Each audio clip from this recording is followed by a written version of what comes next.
ខ្ញុំជឿបងប្អូនទាំងគ្នាជឿថាមនុស្សដែលចូលចិត្តស្អាតចូលចិត្តរៀបចំចូលចិត្តការរស់នៅមានរបៀបរបបចូលចិត្តការដាំដុះចូលចិត្តតុបតែងលម្អ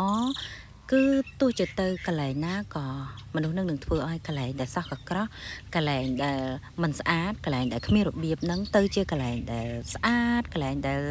ស្រស់ត្រកាលកន្លែងដែលគួរឲ្យចង់រស់នៅ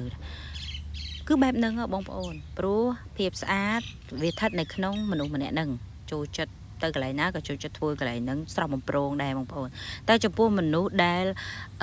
ខ្ជីខ្ជាមិនចូលចិត្តរៀបចំមនុស្សដែលចូលចិត្តគេហៅថារស់នៅក្នុងភាពស្មុគស្មាញកក្រិចបងប្អូនទៅកន្លែងស្អាតយ៉ាងណាក៏មិនយូរទេកន្លែងហ្នឹងនឹងคล้ายទៅជាកន្លែងអាប់អួរ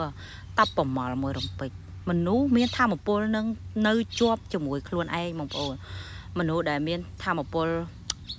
ផ្សារភ្ជាប់មួយធម្មជាតិស្រស់បំព្រងទៅកន្លែងណាក៏ធ្វើកន្លែងហ្នឹងស្រស់តកាលដែរតែមនុស្សដែលមានភាពអាប់អួរមនុស្សដែលចូលចិត្តផ្អបខ្លួនជាមួយអាភាពអាប់អួរតបប្រមល់ទៅកន្លែងធម្មជាតិស្អាតមិនក៏ធ្វើឲ្យវាទៅជាតបប្រមល់ដែរ